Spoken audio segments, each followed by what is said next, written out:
Congressman LaTourette, thanks for joining us this week. Yep. So we are back. It is a new year, and Congress is back in session, and some things are starting to happen. Right. First thing that happened this week was the Senate taking up the unemployment insurance benefits, which expired at the end of last year. It passed the Senate, managed to get a handful of Republican votes. It seems pretty much like it's going nowhere in the House. Is that the case? What do you think? Well, actually, what started out as a pretty good week for those who needed an extension of unemployment benefits is not turning out to be such a good week. It did have momentum in the Senate. A number of Republicans agreed to move forward with debate, but now it's mired down into the traditional argument that we have here, should it be paid for, and that's the Republican position. And then what's the pay for going to be? And so I don't know that final Senate action is actually, concurrence in the Senate is actually going to be something that's going to be possible. And if they don't come up with a pay for in the Senate, it's not happening in the House at all. Even if it happens in the Senate, you're going to run into that problem. Now, Speaker Boehner has indicated that he's open to extending unemployment benefits, which the president's called for, but that it has to be paid for. So you think that the cloture vote in the Senate might not be the end of the story in the Senate? You think that there may be problems with the pay for? Yeah, I think so. It's based upon a bill, bipartisan, Dean Heller, Republican of Nevada, and Jack Reed, Democrat of Rhode Island.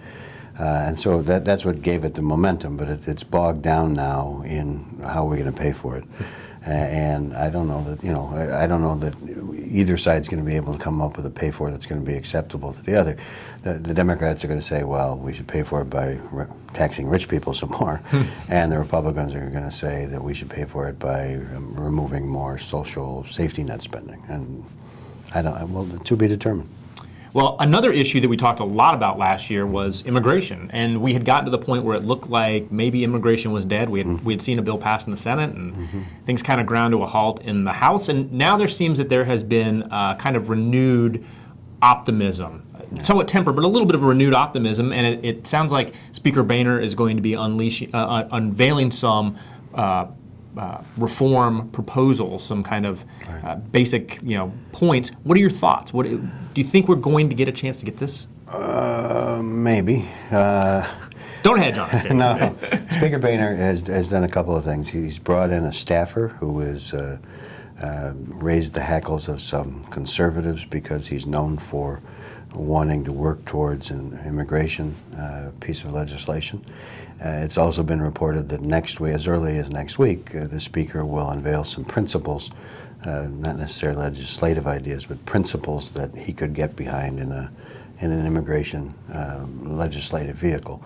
But as always happens, you also have a group of House members who have now written to the President and said that comprehensive immigration reform is anti-worker, it's anti-African American, it's anti-middle class, and anti-business. And so you're going to have this group dug in, as you've had in the House, and to be determined. But the fact that the Speaker has signaled, here we're going to announce some principles, maybe we can rally around those things and get the incremental stuff, and the administration, you may remember at the end of last year, said, okay, maybe we can work with you to do incremental rather than comprehensive.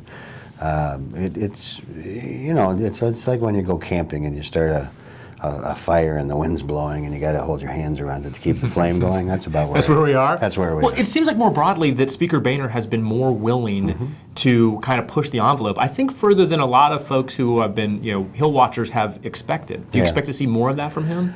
I do. Again, at the end of last year on the Ryan Murray budget proposal, he called out some of the conservative groups here in Washington, D.C., and his patience seems to have run its course. And I think he will attempt to be more aggressive. We'll see what the pushback is. Well, speaking of Ryan Murray, we were all excited. We actually got a 2-year budget. Oh my God, things seem like they might be returning somewhat to normal. And then, of course, the hard work had to be done of actually writing these appropriations bills. Where are we in that process? It's still going okay. And if you look at 12 appropriations bills, I think 6 of them, as I last read, have been buttoned up. We have some agreement. They would then be merged into something called an omnibus, which is rather than passing each individual appropriations bill, you pass 6 of them together, or 8 of them together. There are clearly some contentious ones, and one would be the Labor, Health, and Human Services bill is going to be a problem. The Interior bill is going to be a problem, and a couple of others. And you know, it depends who you talk to. I mean, everybody's keeping a happy face, but you know, even though they have an agreed upon number, you know, you have to understand that the Senate folks are disappointed because that agreed upon number is a whole lot less than they wanted, and the Republicans, for the Republicans in the House, it's a whole lot more than they wanted. And so it's not as easy as just saying we're just going to split the difference on everything. Now you have to reshuffle the chairs. I still think they'll come up with an omnibus. I don't think now at this writing they're going to keep the January the 15th target date. There's a lot of talk about that it has to slip by at least 72 hours. And so to be determined. We'll talk about it more next week. Well, and one of the things related to that, it seemed that both the chairman in both the House and the Senate wanted to keep these contentious policy riders that we see added to a lot of bills, keep them to an absolute minimum, trying to keep everyone focused on just getting these appropriations bills through. How successful do you think that effort is going to be? I think they're doing okay, but you know, there's still a long way to go to the finish line, and I think you have a greater chance of that in the Senate, which doesn't have real rules when it comes to this stuff, and any senator can sort of just lob a grenade over the wall.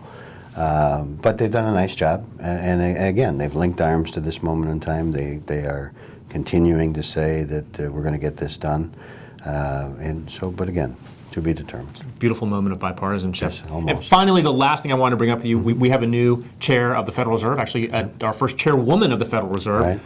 What does this mean? Is this business as usual? Should folks think that there's going to be a change in our monetary policy? Well, no, I think it's going to be business as usual, and Janet Yellen has already sent the signals that she intends to follow the infusion of money into the economy that Ben Bernanke started.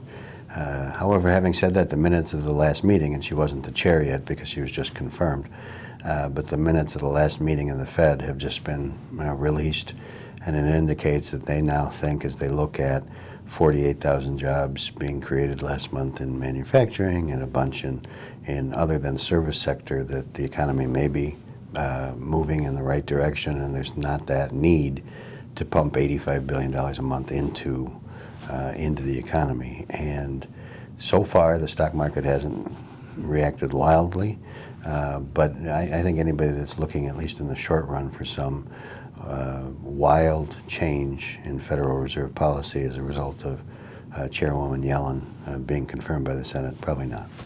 All right. Well, it's good to have you back this year, and look forward to talking to you going forward. Me too.